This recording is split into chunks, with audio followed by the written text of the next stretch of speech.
Mais uma vez, então, com o slide movimentando de forma animada. Bem-vindos à aula 7 de Planejamento Estratégico.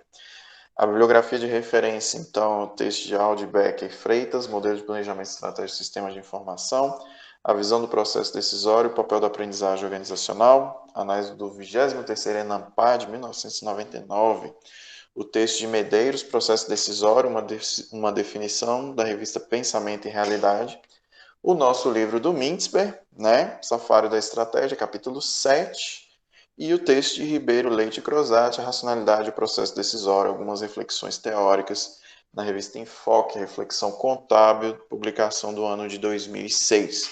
O tema da nossa aula de hoje é a escola do aprendizado, ok? Então hoje a gente vai falar sobre aprendizado nas organizações. Na última aula, a gente falou da escola cognitiva, né, das dimensões cognitivas, né, e da necessidade da organização de captar o ambiente, né, nas suas formas mais complexas. A escola do aprendizado vem, então, com abordagem complementar para responder um dos maiores problemas que a escola anterior põe.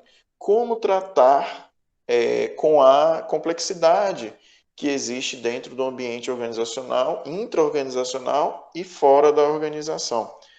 E aí a resposta que a escola dá é a seguinte: como tratar a complexidade? Simples, aprendendo. Ok? Então, isso significa que a empresa ela não chega já com a estrutura de várias estratégias e olha que maravilha, vamos implementar tudo. Não. O que acontece é um processo muito mais orgânico do que isso. Por quê? Porque organizações são compostas de pessoas. E pessoas não mudam do dia para a noite. Pessoas elas vão aprendendo em processos incrementais.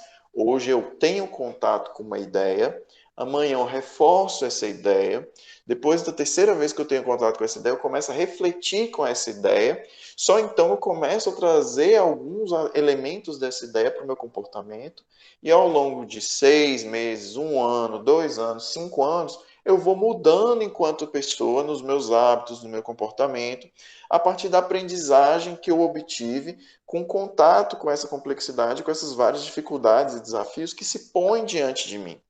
Então, ao longo do tempo, as pessoas mudam. As pessoas elas não são estáticas, elas são dinâmicas, elas vão mudando ao longo do tempo a partir de sua aprendizagem, da sua experiência. Conforme você vai sendo colocado num ambiente mais difícil, você vai se adaptando, você vai se ajustando, você vai criando táticas, você vai criando rotinas, você vai criando hábitos que vão te ajudar a lidar com essa dificuldade, com essa complexidade. E é basicamente isso que a organização faz. Ela, em um cenário de dificuldade, ela vai fazendo com que as pessoas vão mudando aos poucos os seus comportamentos e ao longo dessas mudanças de comportamento é que as estratégias vão sendo implementadas. Ora, o que são estratégias se não for o ato da pessoa mudar o jeito que ela faz o que ela está fazendo hoje? Né? Para que fazer estratégia se não for para a gente mudar? Se não for para a gente achar uma forma melhor, uma forma diferente da gente fazer o que a gente já faz hoje? Né? Então, essas mudanças, quando a gente pensa em termos de estratégia, a gente pensa em grandes implementações de planos arrojados e robustos, mas não. Na realidade, grandes mudanças podem significar apenas e meramente pequenas mudanças de hábito, como, por exemplo, mudar um costume, se tornar um pouquinho mais rígido em relação a controle de processos, criar um espaço para que as pessoas tenham ideias, né? Criar uma hora do dia para a gente repensar o que a gente pode fazer melhor. Né? Tudo isso vai constituir uma rotina de costumes que vai levar a organização a operar de forma distinta da qual ela opera hoje. E isso pode ajudar a levar a resultados diferentes, melhores ou piores, né? Mas de acordo com o direcionamento estratégico que a empresa quer dar, né? Que os donos, que os executivos querem dar. Então, por isso que a gente fala que essa é a escola das estratégias emergentes. E por que emergentes? Porque essas estratégias emergem do cotidiano. Não são estratégias que são simplesmente colocadas de cima para baixo, então a gente manda e a partir de agora produza mais. Aí eu vou lá e começo a produzir mais. Não, não acontece assim. Diante da pressão por mudar mais, eu, enquanto trabalhador, que estou lá no chão de fábrica, eu vou pensar: poxa, eu preciso trabalhar mais, produzir mais. Como eu posso fazer isso de uma forma que fique bom para mim? E aí eu começo a pensar: talvez se eu fizer esse pequeno ajuste, eu consiga produzir mais. Aí eu vou lá e testo. E ao testar, eu descubro que eu produzo mais. Olha aí, uma pequena mudança de hábito. Então não é a ordem superior que está fazendo a estratégia acontecer. É a minha criatividade na base. É a minha criatividade no campo, na hora de estar lá, na lead, com o cliente, na lead, na prestação de serviço, na lead, na produção. Então, essas estratégias emergentes é o que vão ganhar, são as que vão ganhar centralidade nesse processo, porque elas vão emergir da mudança da rotina. Né? As pessoas começam a adotar rotinas de melhoria contínua, começam a adotar rotinas de aprendizagem, de estudo, começam a adotar rotinas de transformação das suas ferramentas, de melhoria das suas ferramentas. Ao criar essas pequenas transformações de rotina, aí é que a gente tem a implementação efetiva e eficaz da estratégia. Então, a escola lança uma dúvida fundamental sobre quem é o verdadeiro estrategista. Se é o cara que está mandando lá em cima, faça a estratégia, ou se é aquele que está lá embaixo que está descobrindo como fazer a estratégia. Quem é o verdadeiro estrategista da organização? É isso que essa escola coloca em xeque. Né? Quem é o verdadeiro estrategista? Então, para alguns autores, vai ser muito comum a ideia de que o verdadeiro estrategista é aquele cara que consegue achar a solução criativa. Não é aquele gestor que no alto do seu escritório fala, precisamos reduzir em 30% os custos. É aquele operário que lá na fábrica descobriu que a máquina está balançando e isso faz perder eficiência.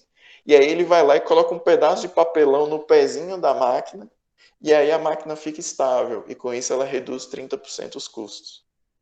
Entendeu? Então, assim, a dúvida é quem é o verdadeiro estrategista? É o cara que mandou ou o cara que descobriu como? Entende? Então, por isso que a gente fala da necessidade desse aprendizado, dessa capacidade de observação, dessa capacidade de transformação das rotinas e dos comportamentos. Ora, você só transforma o seu comportamento, a sua rotina, conforme você vai aprendendo, conforme você vai conhecendo, conforme você vai estudando, conforme você vai se integrando com aquele tipo de conhecimento, aquele tipo de competência que você precisa dominar para trabalhar bem.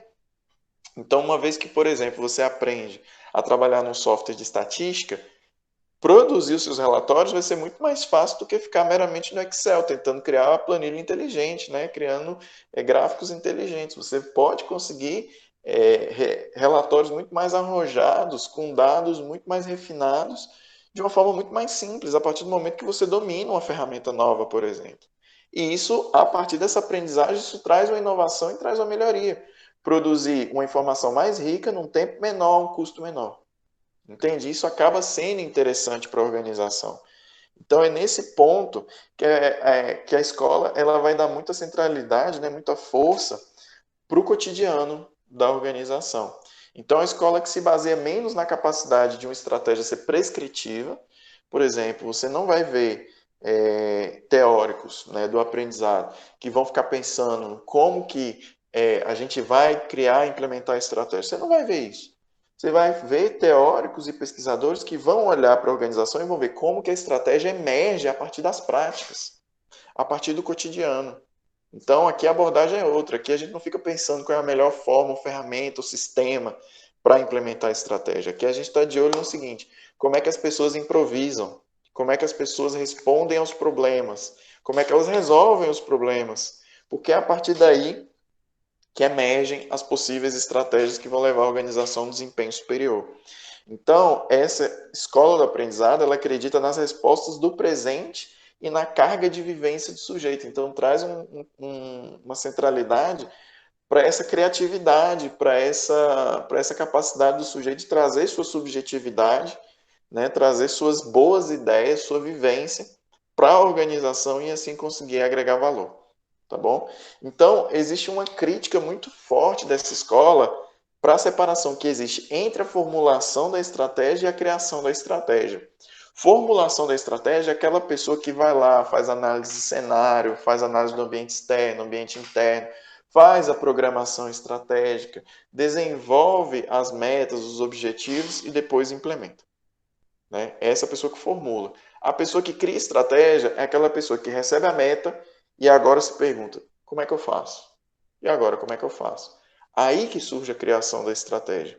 Então, o que o Mintz BI critica é o seguinte, o cara está lá no alto do escritório dele, falando como é que a organização tem que ser, e está completamente desvinculado de como a organização acontece no dia a dia.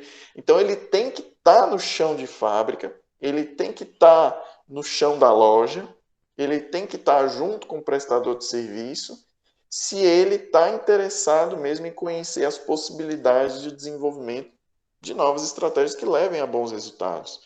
Então, não se faz estratégia em gabinete de escritório, se faz estratégia conhecendo as dimensões da organização, conhecendo como a coisa acontece na vida real.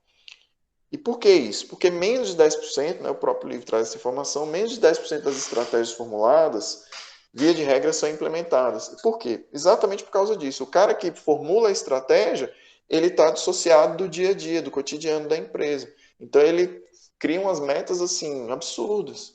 Cria umas metas que não são críveis, não são factíveis. Né?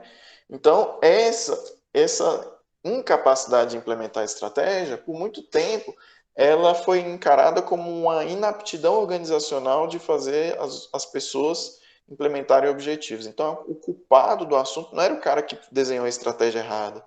O culpado acabava sendo o cara lá no chão que não conseguia implementar e alcançar o desempenho. O demitido no final era o cara lá embaixo que não conseguia alcançar a meta inalcançável.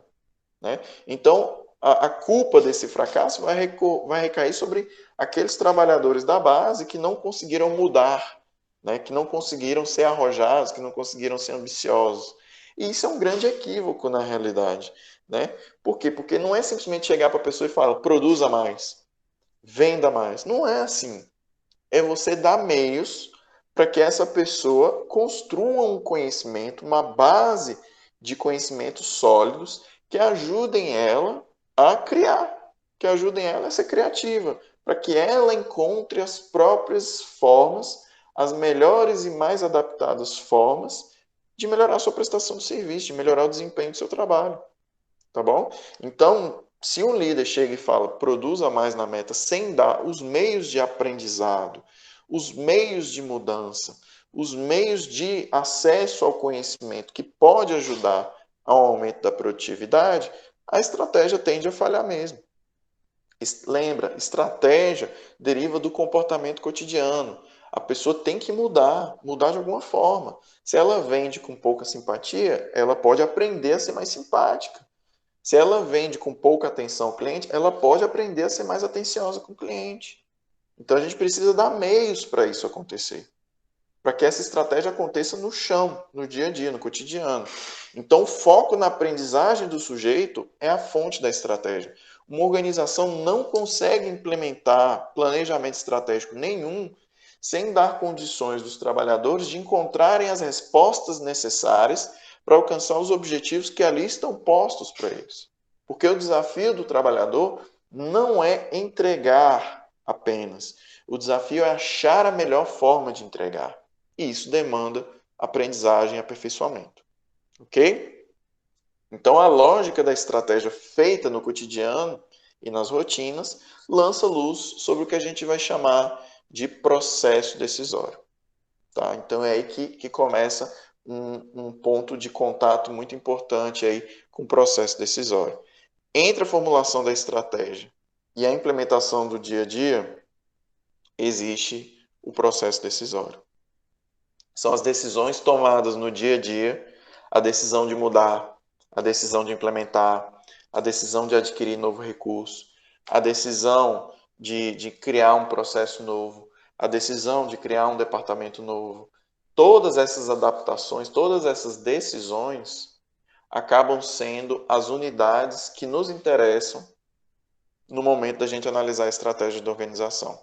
A estratégia da organização nada mais, nada menos é do que como ela decide. Como ela decide vai definir toda a estratégia dela. Decidir aprender, decidir mudar, decidir incrementar, decidir transformar. Ok? Decidir tudo isso é processo decisório. Então, essa estratégia ela acontece nessas pequenas decisões dos agentes. Então, a gente precisa trabalhar como as organizações aprendem a decidir, como elas transformam o meio. A estratégia, portanto, ela não é aquela coisa que vem de uma vez, pá, pronto, é isso, acabou. Não. ela é serial, ela acontece aos poucos. São as pequenas decisões. Olha, a gestão então decidiu que agora a gente vai criar um bônus para quem conseguir produzir mais. A gestão decidiu que agora nós vamos criar controles mais arrojados e mais rígidos. A gestão decidiu que nós vamos então criar metodologias de avaliação de desempenho diferenciadas, sabe? Então, ela é serial, ela acontece aos poucos. Ela também é terapêutica. Por quê? Porque ela acontece sob demanda. Ela não é uma coisa que acontece proativamente. Você não decide mudar de forma proativa. Você não decide criar, entrar numa dieta porque você está se achando lindo.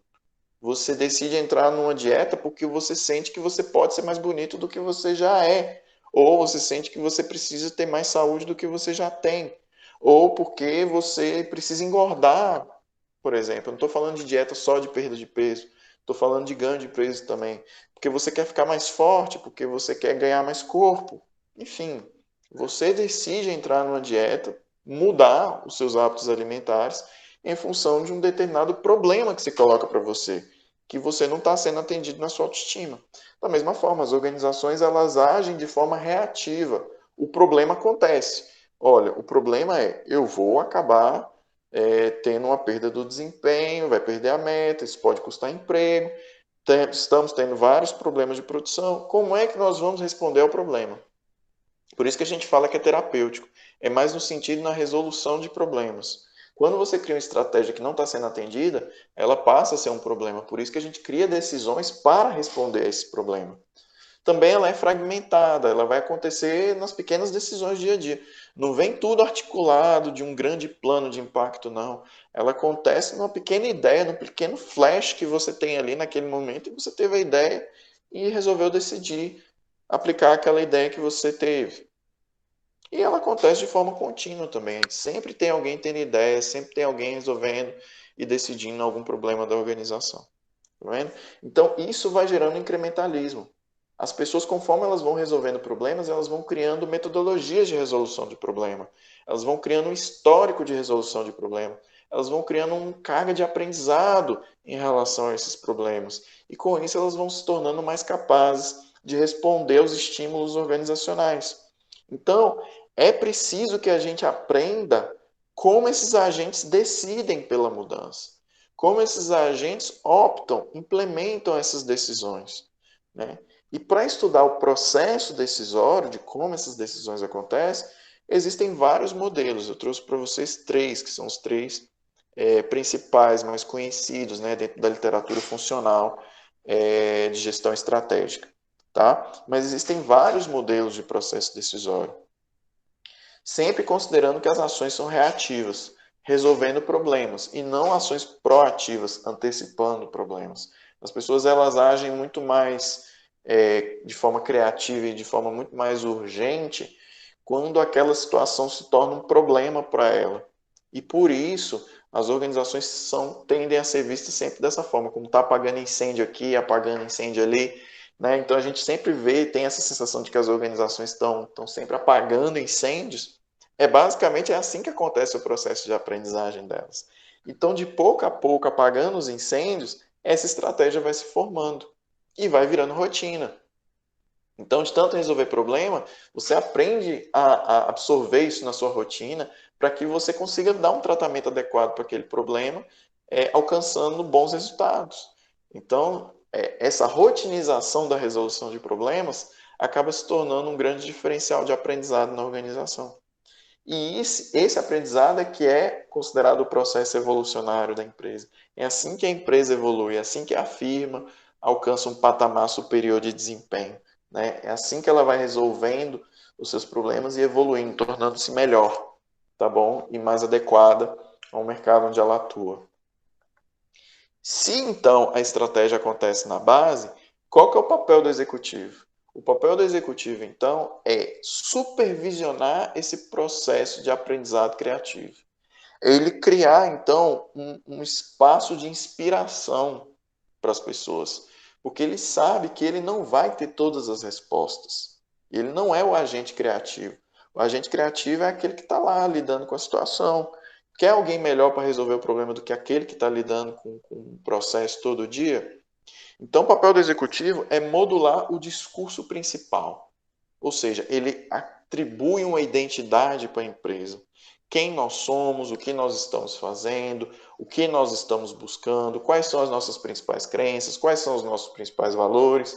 Esse trabalho de inspiração, de trazer um ambiente de segurança, de coerência, criar um cenário de favorecimento para padrões de conduta, né? Desestimular outros tipos de conduta que não são bem ajustados para o que a organização precisa, propiciar condição e recurso para que as pessoas aprendam, né? Estimular a ambição, a aprendizagem das pessoas para a resolução de problemas, promover condições de coerência com os objetivos organizacionais, ou seja, ter um discurso único, um discurso coerente com a prática também, o que a pessoa vê fazendo e vê sendo dito, bate uma coisa com a outra, promover um cenário de consenso, ou seja, mediar os conflitos, mediar, né, mediar a construção da rotina organizacional para compor as situações, né, de interesses contrapostos e assim resolvê-las, né, e permitir uma determinada autonomia de regulação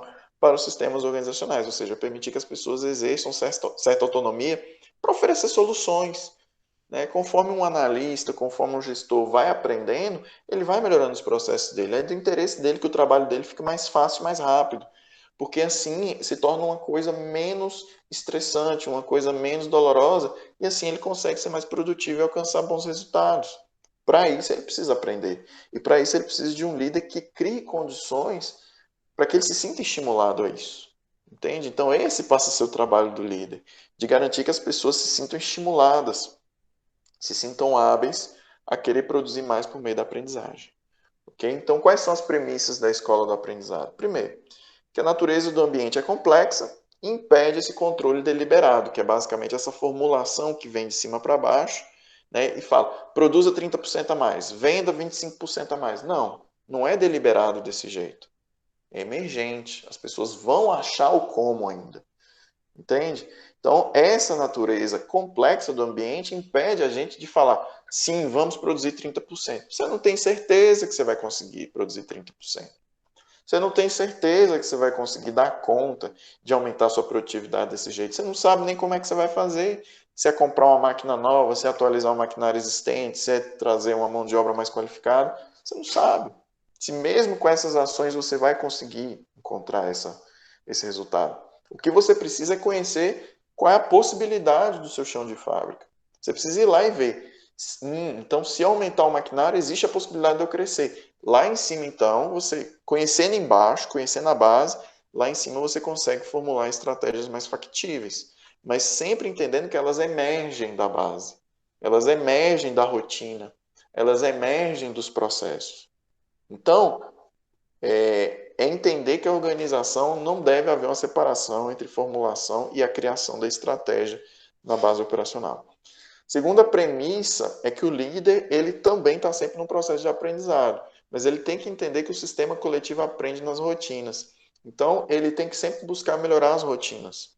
Ele sempre tem que buscar melhorar os hábitos, trocar os hábitos das pessoas mesmo, criar hábitos saudáveis, criar hábitos bons, criar hábitos interessantes para o desenvolvimento da organização.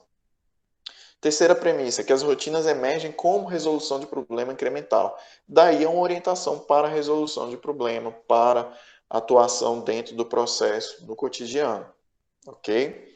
Quarto, a liderança não concebe o controle absoluto, mas cria condições de aprendizado. Foi o que eu falei agora recentemente. E, por fim, estratégias são evoluções de bases já criadas, alteradas pela aprendizagem. E isso é extremamente importante de comentar com vocês. Por quê? Porque a aprendizagem ela acontece de um processo andragógico. Quando a gente está falando de pedagogia, a gente está falando de uma criança que não sabe como pensar, não tem crenças bem estabelecidas, é a primeira constituição do intelecto, da subjetividade dela, é o que ela vive na infância. Como ela não sabe nada de biologia, tudo que você vai falar para ela, ela vai acreditar. Como ela não sabe nada de geografia, tudo que você falar para ela, ela vai acreditar. Já na andragogia é diferente. É um processo andragógico por quê? Porque no processo andragógico, você está tratando com um adulto que já tem uma carga de conhecimento, já tem uma carga de crenças, já tem uma carga de valores que ele adquiriu ao longo da vida. Então, você não vai construir nada do zero, você tem que partir do conhecimento, das crenças que ele já possui no presente. Por isso que a gente fala, na organização, a gente não implementa a estratégia do zero. Olha, agora vamos começar como se a gente nunca tivesse trabalhado aqui. Não. Na realidade, na organização já existem vícios, já existem rotinas e hábitos, muitas vezes ruins, mas que estão lá. Já existem crenças consolidadas, já existem valores consolidados, e a mudança desse processo ela é gradual. Então a gente tem que partir disso e por meio da aprendizagem, a gente transforma comportamentos. Por meio da aprendizagem, por exemplo, religiosa, você pode mudar muitos hábitos. Por meio da aprendizagem científica, você pode mudar muitas crenças. E isso vai te levar a mudança de comportamento, vai te levar a mudança de opinião. Então, você fazer esse processo de transformação por meio do aprendizado e da educação é potente para a organização. Você transforma o maior ativo que a organização tem, que são as suas pessoas. E ao transformar, dando condições para que elas aprendam, para que elas conheçam, para que elas se transformem, a organização também se transforma no processo. Daí a importância sempre da valorização do aprendizado. Ok? Bom, eu falei para vocês que a gente tem alguns modelos de processo, né, de análise do processo decisório. Eu trouxe 3 para vocês. Então, uma vez que vocês entenderam os fundamentos então da escola do aprendizado, a gente vai avançar para os modelos de processo decisório, tá bom? O primeiro deles é o modelo da decisão racional. Basicamente, o que diz o modelo da decisão racional? Isso é muito interessante, gente. Ele basicamente te diz que você está buscando custo-benefício em tudo. E em tudo mesmo. Vamos pensar, você casa pensando no custo-benefício do casamento, né? Pensando assim, essa pessoa, ela vale os capitais que eu investi nela? Que tipo de capital, que tipo de retorno eu estou tendo? Né? Se eu dou um valor X de amor e cuidado para ela, eu espero um valor Y de retorno de valor e cuidado para mim. Então, se essa pessoa não cuida dentro do valor Y esperado, então trade-off, ou seja, a escolha que eu estou fazendo não vale a pena. Então, eu não vou casar com essa pessoa. Entende? Então, você faz em função do trade-off. Então, você se separa e casa, divorcia em função do custo-benefício da relação. Você está sempre buscando maximizar o seu ganho e minimizar o seu gasto. Então, você, por exemplo, investe na pessoa. Ó, quem investe espera retorno. Você investe na pessoa esperando retorno em termos de casamento, em termos dos capitais que você está buscando. Você investe em educação esperando o retorno que isso vai te dar no trabalho e na remuneração financeira. Você investe, por exemplo, em conhecimento esperando algum retorno. Né? Então, você sempre está buscando maximizar essas relações. Então, o modelo da decisão racional parte do pressuposto que você sempre está agindo em função de um interesse. Toda decisão que você vai tomar em função de um interesse. Então, vai pressupor que as decisões vão contemplar a totalidade das complexidades. Então, você sempre vai tentar considerar todas as variáveis envolvidas, variáveis políticas, variáveis sociais, variáveis ambientais, variáveis tecnológicas, variáveis econômicas, por aí vai. Né? E com isso você sempre vai buscar maximizar a utilidade percebida, que é o que a gente chama de trade-off, né? São as escolhas trágicas. Para você estar aqui assistindo a aula, você está deixando de fazer outra coisa. Entende? Então, você fez uma escolha, você fez uma decisão. Né? Então, as pessoas vão decidir mudar em função do ganho que elas vão ter com isso. Então, isso aí é poderoso. Porque quando a gente traz isso para a dinâmica da organização, a gente pensa que cada um que está dentro da empresa tem seu interesse. Então, para a gente conseguir fazer com que ela mude, para que ela decida mudar, decida aprender, a gente precisa maximizar a utilidade percebida. Então, a decisão racional coloca muito peso sobre a relação de custo-benefício, quanto que eu ganho e quanto que eu perco. Então, as pessoas vão implementar estratégias em função da sensação delas de ganho em relação a essas estratégias, né? Em função do quanto que elas estão maximizando a utilidade percebida. Então, o processo de tomada de decisão vai perpassar várias etapas. Uma delas é a identificação de agentes, quem são os agentes envolvidos, quais são os interesses e os objetivos da organização de todo mundo, os interesses do indivíduo, o interesse da organização, o interesse do departamento. quais são os ganhos tangíveis e intangíveis das ações a serem tomadas, porque a gente vai decidir tomá-las ou não em função da relação do ganho, né? E identificar os gastos também, né? E relações de custo-benefício, sempre buscando maximizar resultados. Então, a implementação da estratégia é muito boa, mas vamos parar para pensar no exemplo prático? Eu coloco lá no plano estratégico que eu tenho que produzir 30% a mais. Eu coloco que o meu operário tem que produzir 30% a mais. Ou isso ou rua. Entende? Ou isso ou rua. Se eu coloco nesses termos, eu tenho que deixar claro que a pessoa vai ser demitida e eu tenho que mostrar que ela vai ser demitida se ela não alcançar isso. Porque aí ela vai entender que a relação de custo-benefício é pesada, ela vai perder o emprego. Agora, se ela sabe que ela não vai perder o emprego, ela vai pensar, poxa, eu vou ter que trabalhar 30% a mais, não vou perder meu emprego e não vou ganhar nada mais com isso. Existe uma grande chance, por exemplo, dessa pessoa sabotar esse tipo de planejamento. Por quê? Porque ela não vai ganhar nada com isso. Então, nesse modelo da decisão racional, que é muito pautada no individualismo, no egoísmo, no utilitarismo, que são os pilares da economia liberal clássica, né, neoclássica, que a gente conhece, né, que é a base do capitalismo, é si por si, cada um quanto que eu estou ganhando, quanto que eu estou perdendo. Né, como a gente não tem uma construção de um senso coletivo nem nada disso aqui, cada um está tentando maximizar a sua utilidade, né, é possível prever que em algumas situações os agentes não vão conseguir implementar a estratégia em função de uma má equalização dos trade-offs. Né? Então a gente consegue perceber que os agentes podem simplesmente decidir não implementar, não vou produzir mais 30% a mais, eu vou tentar produzir 10% a mais e falar que eu tentei. Por quê? Porque eu quero reduzir meu gasto e aumentar meu lucro. No caso, eu não estou aumentando meu ganho. Né? Eu estou tentando reduzir meu gasto, aumentando ele o mínimo necessário. Entende? Então, por meio da decisão racional, a gente sempre vai achar essas relações de conflito de interesse, né, em função dos trade-offs a serem assumidos pelos agentes. Já no modelo da racionalidade limitada, aqui a gente ainda está falando de racionalidade, mas agora ela é limitada, tá, do economista Herbert Simon. Aqui a gente está falando o seguinte, diferentemente da racionalidade, a gente está falando de uma concepção em que a complexidade do ambiente ela não é completamente cognoscível. A gente sempre vai estar esquecendo de alguma coisa. Né? Então, os agentes eles não vão buscar aqui a maximização, eles vão buscar o desempenho razoável. Então, o que é a maximização? É você tentar chegar no desempenho ótimo. Enquanto que o razoável é você tentar alcançar o objetivo que foi posto para você. Então, você não precisa maximizar. Você precisa alcançar o objetivo razoável. Então, razoável é a decisão que vai cumprir esse objetivo proposto dentro das limitações de conhecimento, de tempo, de recursos e por aí vai. Para Simon, então, a decisão acertada ela vai ser aquela que vai cumprir o objetivo. E uma vez que a pessoa entende como ela cumpriu o objetivo, a tendência dela é trazer esse padrão de comportamento para a zona de conforto. E olha que interessante isso. A racionalidade é limitada. Eu não sei como que eu vou ficar tentando maximizar. Então, eu não vou tentar maximizar. Eu vou tentar achar o bom, o razoável, o que atende. E uma vez que eu encontro esse comportamento que atende, eu tendo a repetir ele. Entende? Então, eu não vou tentar o tempo todo ficar melhorando, melhorando, melhorando. Não. Uma vez que eu achei esse melhor comportamento, pronto. Aqui virou minha zona de conforto. Aqui atende. Aqui atende o que eu preciso alcançar.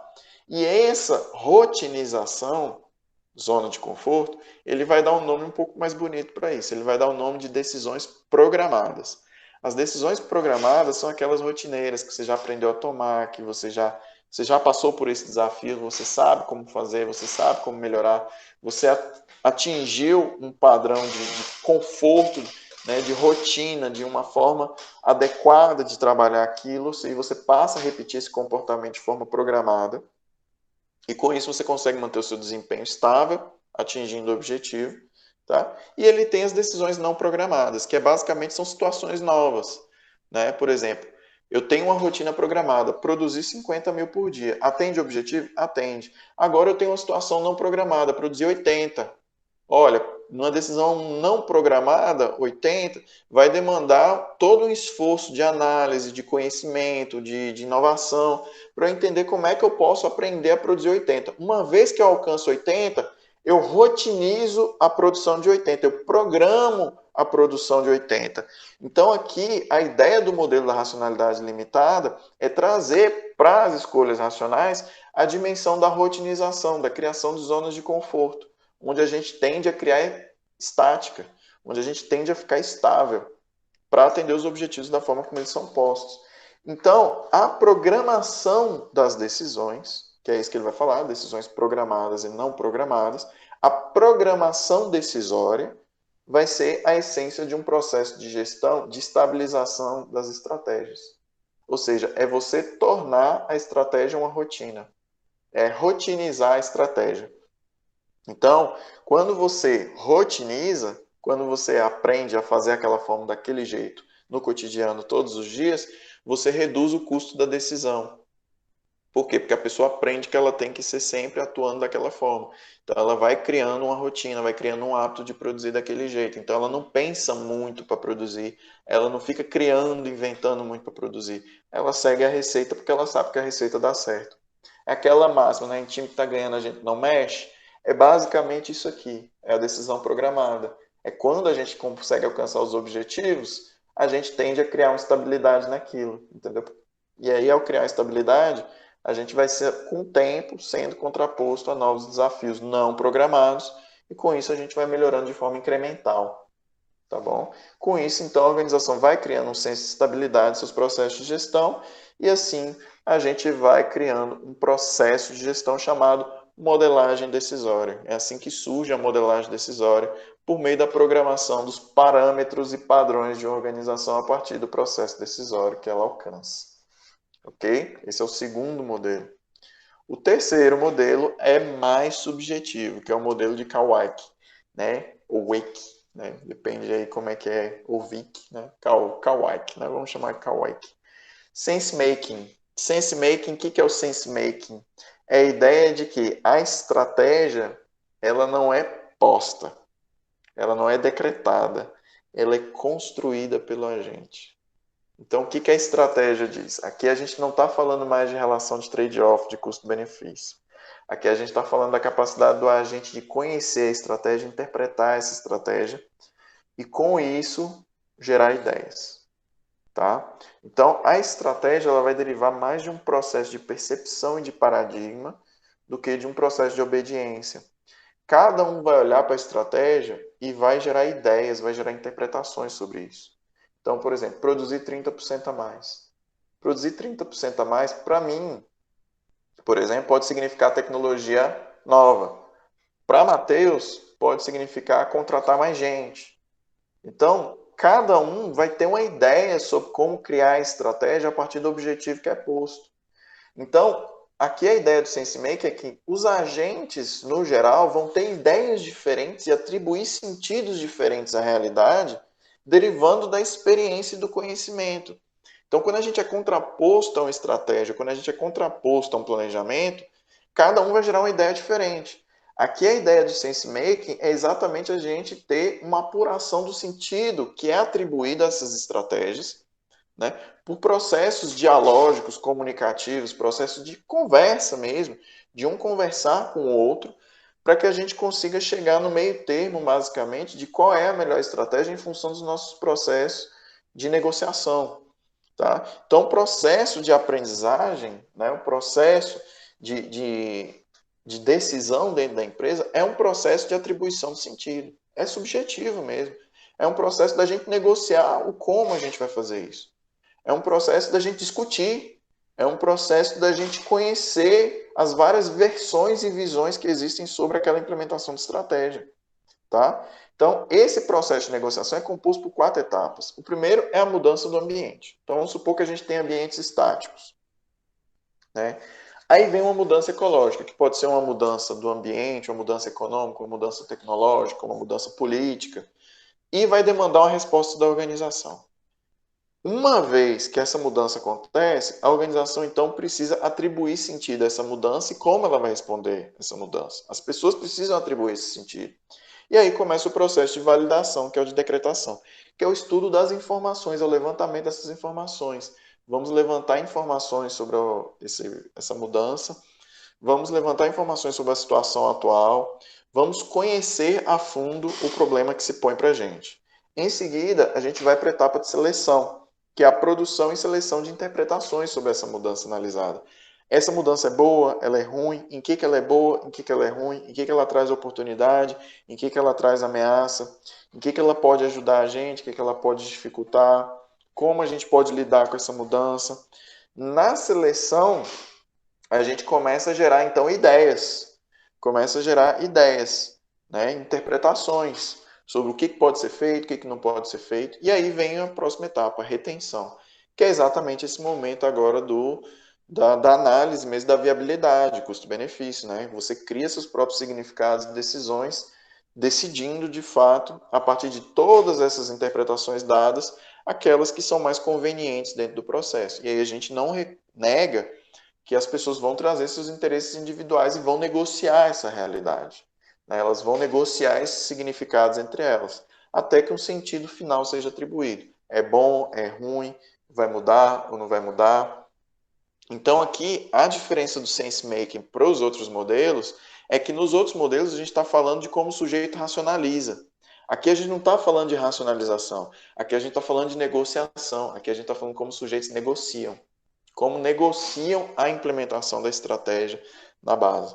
Então, o processo decisório ele vai derivar dessa capacidade de interpretar o ambiente, e aqui muito valor é dado à subjetividade individual e às relações de poder. Então, aqui é trazida a ideia de que, mais do que implementada, a estratégia é negociada entre os agentes. A estratégia é discutida, ela é dialogada, ela é construída a partir de discursos e de negociações no cotidiano da organização.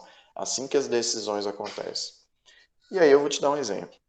A organização põe que o ambiente econômico está mais difícil e para conseguir sobreviver precisa reduzir 30% os custos. Quando isso é colocado para o chão de fábrica, os agentes, né, os operários, se reúnem entre si e dialogam com o supervisor, chegando num consenso com esse supervisor de que isso aí pode ser uma ideia que não é viável, reduzir 30%, sem investimento em maquinário pesado. Olha que interessante. Então, chega a ideia de volta para a gestão de que não vai ser possível alcançar essa meta sem investir em maquinário pesado. Isso é um sentido a ser atribuído. Agora, imagina que esse gestor habilidoso consegue conversar com os operários e convencer eles que eles conseguem ser mais produtivos se eles reduzirem o tempo de ociosidade da conversa no cafezinho, por exemplo. Eles têm várias pausas ao longo do dia, vamos reduzir e conseguir trabalhar um pouco mais. Ao fazer esse tipo de discurso e ao negociar entre eles, esses operários podem chegar à decisão de que realmente é melhor abrir mão do cafezinho do que ameaçar perder meu emprego. E aí a galera não investe em maquinário e aumenta a produtividade manual. Então, olha só, duas possíveis soluções que apareceram, que derivaram exatamente do processo de comunicação. Como isso foi conversado na organização? Como as pessoas lidaram com essa situação desafiadora que apareceu? Como que elas construíram sentidos a respeito do assunto e como elas negociaram essa realidade para a tomada de decisão. Entende? Então aqui a gente está falando de processo de diálogo, de discussão, não processo de implementação, de racionalização, de criação de rotina, de interesses individuais apenas. Aqui a gente está falando de pessoas que interagem para alcançar resultados. Ok? Bom, então a gente viu os modelos de processo decisório. Agora, nessa próxima etapa, eu vou trazer modelos de aprendizagem organizacional. Como que essa aprendizagem acontece? O primeiro já é um conhecido nosso lá da primeira aula de planejamento estratégico, né? Quando a gente estava falando de modelos de pensamento estratégico, aqui a gente está falando da nuvem de certeza de Hammer para Halad. Aqui a ideia é a seguinte: a organização já tem uma base, que é a sua arquitetura. Lembra que a organização já parte de uma estrutura? Então já tem arquitetura. O que a gente precisa é de uma intenção. Com essa intenção estratégica, A gente tende a procurar informações para aprender sobre como podemos caminhar ao longo da intenção. Então, a arquitetura estratégica vai derivar desse processo incremental da gente ir aprendendo, a gente aprendendo a perseguir a intenção estratégica. Então, nesse modelo da nuvem de certeza, o importante é você ir aprendendo, ter um processo de aprendizagem que deve ser estimulado para o alcance de novas estratégias. Então, vai caber à liderança permitir um direcionamento inequívoco e sem ambiguidades para que as pessoas aprendam a buscar alcançar a intenção estratégica que a organização está buscando. Então, aí, né, ao longo desse processo de buscar essa intenção estratégica, a organização vai arquitetar recursos, competências e vai construir os seus meios por meio da aprendizagem, por meio da mudança, até ela conseguir um arranjo adequado o suficiente para alcançar esses objetivos organizacionais. Então, a gestão dos ativos e dos recursos constitui a base da gestão. Então, a gente tem que concentrar recursos no propósito, acumular recursos de forma eficiente, complementar recursos para permitir crescimento, conservar recursos sempre que possível, recuperar recursos do mercado no menor prazo possível. Enfim, garantir que a organização vá estar constantemente aprendendo e melhorando ao longo do processo. Então, o primeiro modelo é o da nuvem de certeza. Se você tem alguma dúvida, volta lá na primeira aula que a gente falou disso, sobre pensamento estratégico, ok? O segundo modelo é o de criação do conhecimento. E esse modelo de criação do conhecimento ele é muito interessante porque ele parte de 4 estratégias fundamentais de formação do conhecimento. Aqui a ideia é que a gente tem sempre um conhecimento tácito na cabeça do agente e um conhecimento explícito que existe no mundo dos fatos, né? Então, essa forma de criação do conhecimento vai dar muito valor às formas pelas quais os indivíduos interagem e compartilham informações dentro da organização. Nesse modelo aqui específico, a gente está falando sempre de 4 grandes estratégias para a criação do conhecimento. A primeira delas é a estratégia de socialização, que é quando, basicamente, a gente está falando do meu conhecimento tácito para o seu conhecimento tácito. Como que isso acontece? Vamos supor que Mariana, Matheus, começam a conviver comigo no cotidiano. Eu tenho um conhecimento tácito de administração e vocês têm um conhecimento tácito de administração. Mas no processo que a gente socializa, no processo que a gente convive, vocês vão observando o meu comportamento. Então, uma vez que vocês vão observando eu aplicando o meu conhecimento tácito interior e vendo o meu padrão de conduta, de comportamento, vocês tendem a absorver de forma tácita também, né? Copiando comportamentos, copiando estilo, copiando forma de lidar com os problemas, copiando formas de encarar as situações, vocês vão aprendendo observando o meu comportamento. Então, é uma aprendizagem que ela acontece pelo convívio, pela socialização. Então, isso aí é aquela ideia, né? Você é o resultado da somatória das 5 pessoas com quem você mais convive. É verdade, pela socialização, você tende a mimetizar, você tende a copiar o comportamento daquelas pessoas que compõem os grupos sociais onde você atua. Então, se você é uma pessoa que anda muito na igreja, você tende a ter comportamentos considerados ajustados para a igreja. Se você anda muito dentro da indústria, você tende a ter comportamentos ajustados para a indústria. Ok? Já do conhecimento tácito para o explícito é quando eu torno explícito um conhecimento que eu possuo. Por exemplo, por meio de uma palestra, de uma explicação, por meio de um discurso, por meio da conversa, quando eu explicito os meus conhecimentos, então eu estou externalizando esse conhecimento. Então aqui, em vez de ser um conhecimento compartilhado, é um conhecimento conceitual. Ok? Já o conhecimento explícito para o conhecimento tácito, aqui a gente está falando de internalização. Aqui, basicamente, é justamente o movimento oposto. Se na externalização eu estou pegando o conhecimento que eu possuo e trazendo para o ambiente externo, na internalização, o que está acontecendo?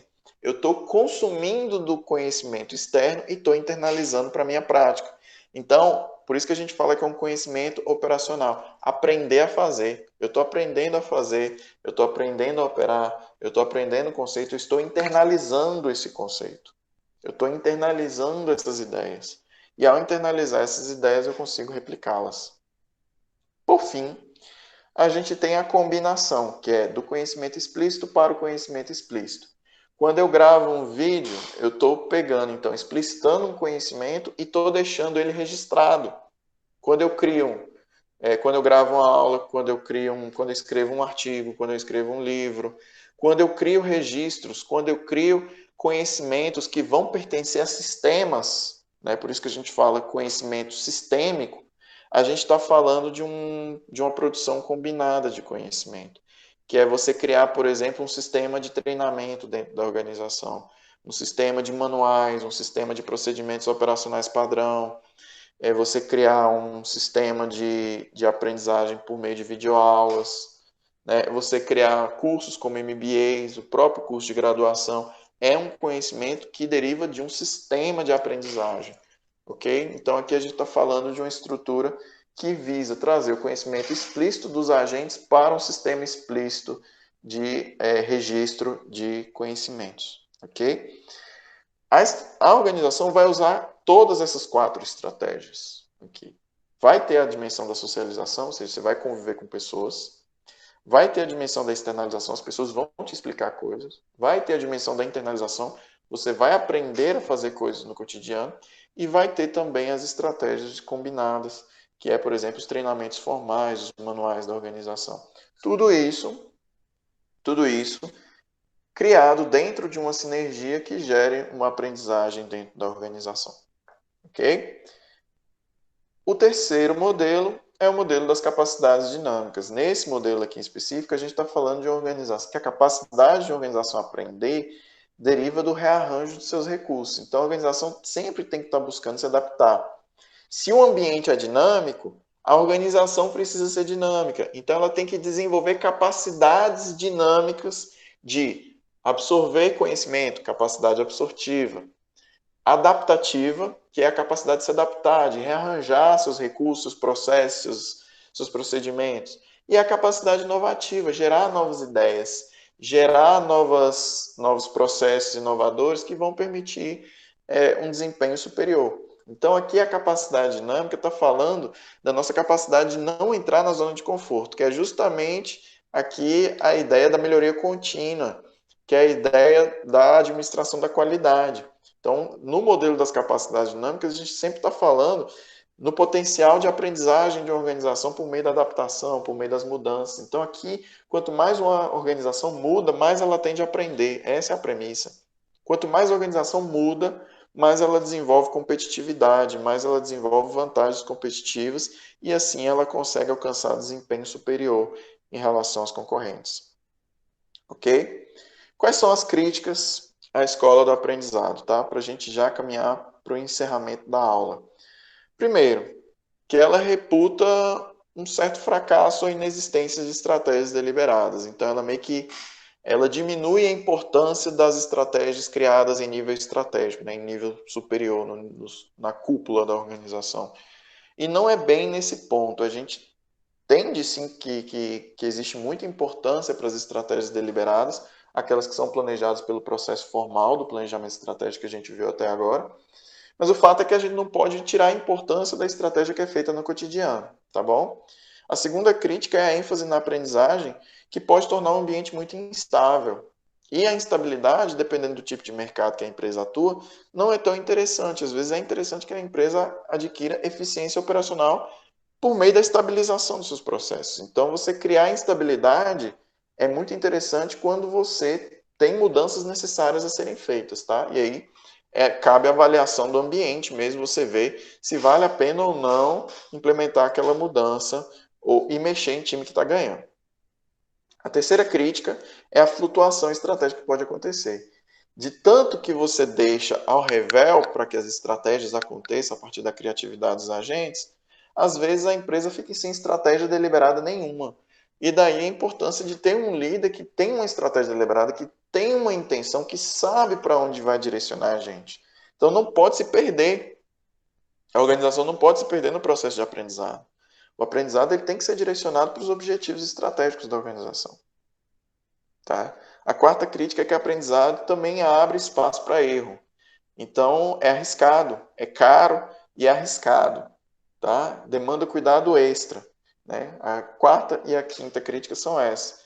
Você pode gerar estratégias erradas e no processo de aprendizado isso pode custar caro e demandar cuidados extras. Então, não é simplesmente ver o aprendizado como uma coisa assim, resolveu meus problemas. Não, tem que ser bem direcionado dentro da organização para garantir que que resultados interessantes sejam alcançados ao longo desse processo, ok? Bom, as considerações que a gente tem sobre a escola do aprendizado são essas. Agora eu abro para dúvidas e discussão. Agradeço aí, pela atenção ao longo dessa escola, que ela é bem complexa, mas ela é bem dinâmica, tá? E a partir daqui a gente abre para dúvidas e debates. Obrigado.